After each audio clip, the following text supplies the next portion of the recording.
World of Warcraft Season of Discovery kicks off. Blizzard toys with $100 Diablo DLC, and Baldur's Gate 3 gets a whole load more like D&D. I'm Ash Dixon, and this is GINX News. World of Warcraft Season of Discovery launched last night, and considering I have a character legally old enough to take part in the democratic process, you can bet I was there along for the ride. Now, a very quick rundown for those unaware, but it's essentially a seasonal server based on classic WoW, but with some spicy twists. Everyone can unlock new spells and abilities, meaning classes like mages can heal, meanwhile rogues can tank. Not only that, to start with, the level cap is just 25, which sounds low, but there's a new raid for everyone to enjoy once they're there. A few months later, that level cap gets pushed up, there's a whole new raid, and rinse and repeat. It's kind of the perfect blend of nostalgia and a breath of fresh air. Well, here in the UK, the servers kicked off at 9 PM, and well, launches are rather infamous for being messy. To Blizzard's credit, it often involves hundreds of thousands of people all descending on one place at the same time, but also there's been times where this has been an issue for days after launch. Well, alongside some school friends in Discord chat, I managed to get in first, and while we had agreed that we'd all party up and play together, they shared their estimated queue times, I said screw waiting, and went on my merry way. Of course, character creation went through rather swiftly. Classic WoW doesn't exactly have the most customization options, and what's far more important is landing a sick character name on a fresh server. Annoyingly, Ash was quickly taken, and in my haste I defaulted to some rhymes. Dash, taken, crash, taken, trash, surprisingly taken, splash, available. And so my human warlock was born. The initial few levels were as everyone expected. This is classic WoW, we're talking about the quests are go kill X amount of creatures or go collect X amount of objects. And so we did, though here in Owen Forest, there were like 10 wolves and 1,000 players. So we crowded around their spawn points in packs of 4, all spamming our macro, trying to be the first to tag it. Now that might sound slow and boring, and it was a bit tedious, but there was ways to make it fun. Now, after a few hours, I clocked off at level 9. After all, I had to come in today and make this show. And initially, it did just feel like classic WoW, but I did start to notice the new additions that weren't there before. A few items and quests that made you think, I don't remember that from vanilla. And ultimately, I think that's what I'm most looking forward to. Playing a game again where everyone's on an equal playing field, venturing on into the unknown. There's no wiki on where to find certain items or mobs. I'm sure there will be very, very quickly, but for now, I'm excited to play, explore, and see what I stumble upon. As always, I'm curious what you all think. Did you give it a go last night? Perhaps you're tempted to return, or maybe after seeing that chaos, you're just rather confused. Either way, hit us up in the comments down below.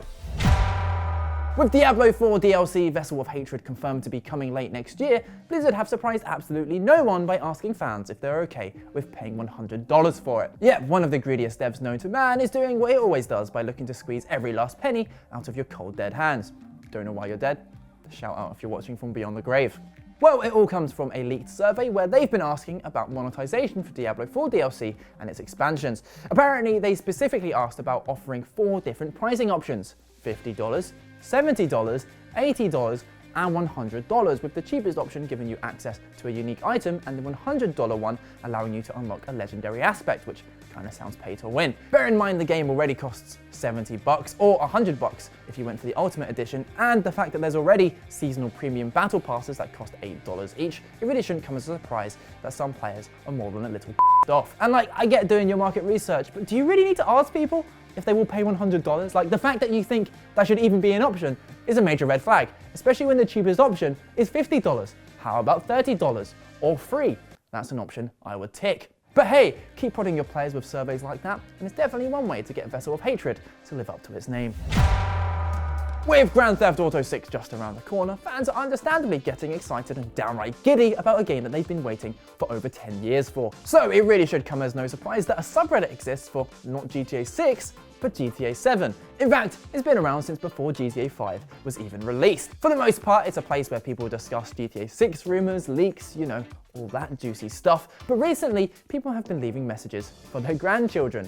No, it doesn't mean Nana Gertrude has suddenly discovered Reddit. It's some cheeky scamps leaving time capsules for their future selves, because they know just how long they'll have to wait until GTA 7. Dismalbag6634 says, to anyone who sees this in the future, waiting for GTA 6 was one hell of a ride. Over 10 years of waiting. It was announced a week or 2 ago. Please reply to this when GTA 7 is announced. Meanwhile, Resident Bar 1612 says, Dear grandchildren, I'm posting this when GTA 6 is still not released. Hopefully you guys can play GTA 7 and let me play in my deathbed with you guys. Thanks, that's all.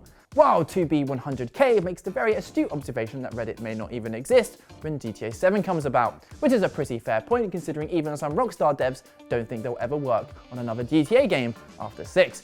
But hey, at least 6 is just over the horizon. The long-awaited first trailer should be up very soon too. Let us know if you're excited about it. Baldur's Gate 3 just got its 5th patch and it's looking rather spicy. Now, normally these kind of game updates aren't too exciting, but considering it's 30 gigabytes in size, there's a whole lot to sink our teeth into. First of all, a new custom mode makes the game a whole load more like real D&D, and yes, the game is of course built upon the 5th edition rule set, but as it's a video game, Larian rightfully took some creative liberties. But as they're absolute babes, you can now switch those off. For example, in the base game, it tells you the number required to succeed on a dice roll. You can now turn that off, just like actual D&D. You can also turn off the HP of enemies in battle, again, just like D&D. And options like that just give a more authentic role-playing experience because it's essentially metagaming otherwise. You as the player are getting a whole load of information that your character isn't. It also goes for perception checks because being told you failed to perceive something is basically as good as passing because hey, at least you now know that there's probably traps or a secret button around. There's also new playable epilogue gameplay, which takes place towards the end of the game. I won't spoil too much, but it acts as a final goodbye to friends old and new. Sadly for Larian, due to all the choices you make throughout the game, this somewhat simple edition is actually a whole ton of work with 3,589 new lines of dialogue being added to the game. There's also a harder difficulty setting called Honor for those of us finding things a tad easy, and of course a whole load of performance issues from the last patch which have been addressed. So yeah, maybe it's time for me to play my second run through and actually pick up Astarion and Karlach this time. Whoops on that one. And that's the show. I'd like to thank today's sponsor. Just kidding, we obviously don't have one. Do like and subscribe though. If we hit 1,000 subs before the end of the year, Di said he'll get naked on stream. Yeah, check out yesterday's video somewhere around here, and we'll see you on Monday.